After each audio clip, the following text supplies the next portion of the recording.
Look at your teeth in a mirror. If you are like most people alive today, you have at least one filling, one cavity, one crooked tooth. Now here's the thing that should keep you up tonight. If you took a time machine back 15,000 years and opened the mouth of a hunter-gatherer, their teeth would be perfect.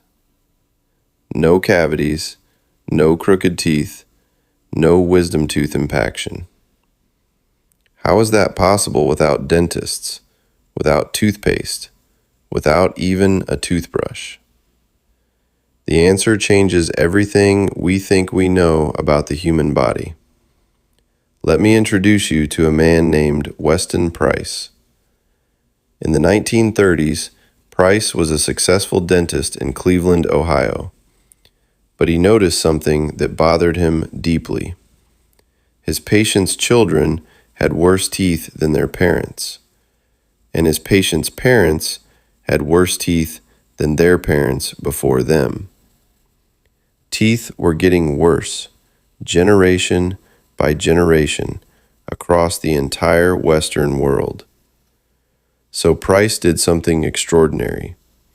He closed his practice, and he spent the next decade traveling to the most remote places on Earth: Swiss mountain villages, Eskimo settlements in Alaska, Maori communities in New Zealand, isolated tribes in Africa.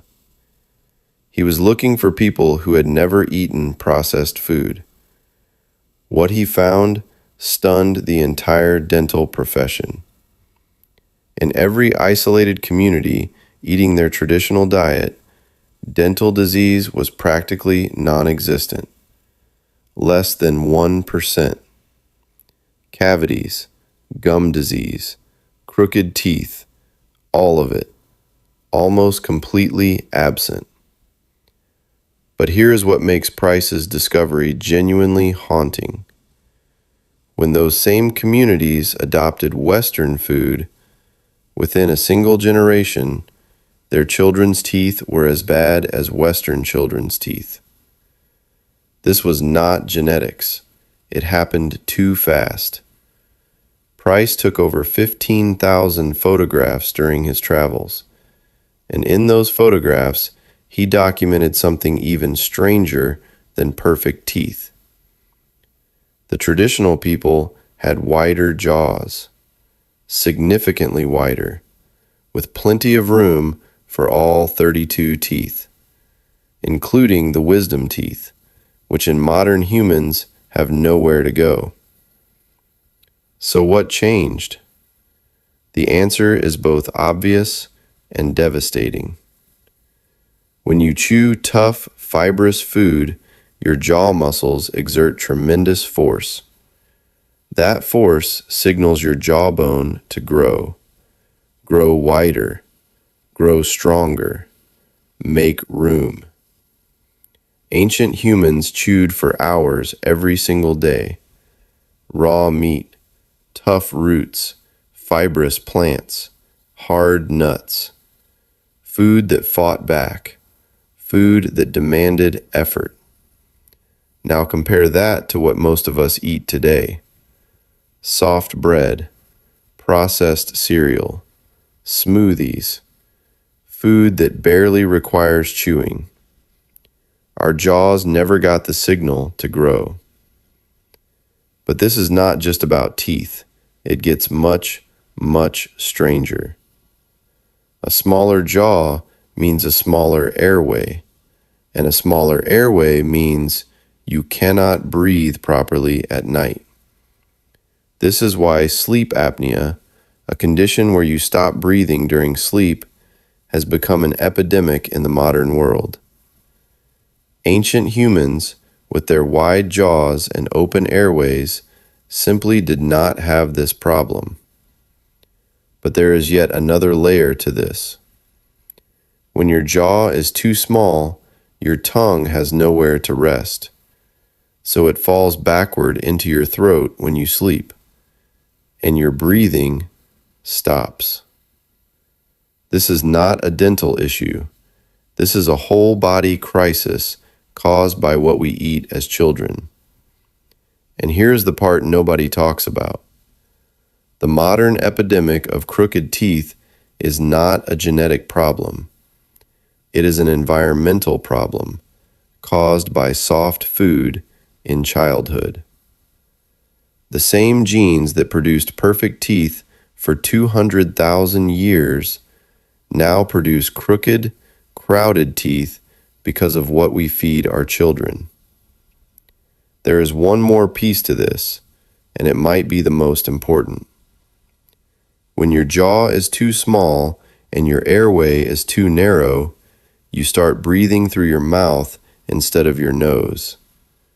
And mouth breathing, especially in childhood, changes the entire shape of your face. Your face grows longer. Your chin recedes. Your cheekbones flatten. This process has a name: craniofacial dystrophy. And researchers now believe it affects the majority of people in industrialized countries. Your nose is not just for smelling things. It filters air. It warms air. It humidifies air. And it produces nitric oxide, a molecule that kills bacteria and opens up your blood vessels. Mouth breathers get none of this. Unfiltered, cold, dry air goes directly into their lungs.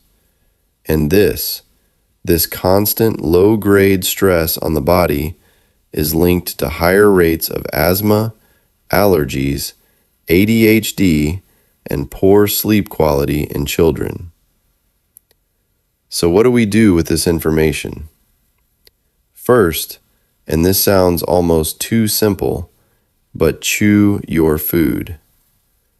Not just for 10 seconds. Chew deliberately. Give your jaw the workout it evolved to need. Second, give children tough food early. Not purees, not pouches. Actual food that requires actual chewing.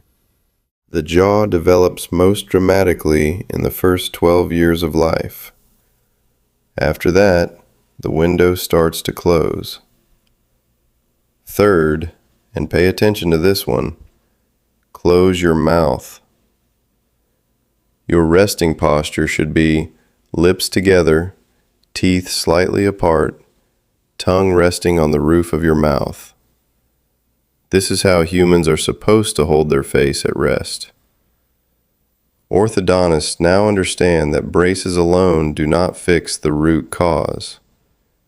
The root cause is jaw development, and jaw development happens through chewing in childhood. Weston Price understood this in the 1930s. The dental profession ignored him for 80 years, but the evidence was always there, hidden in 15,000 photographs, buried in the smiles of people who had never seen a toothbrush and never needed one.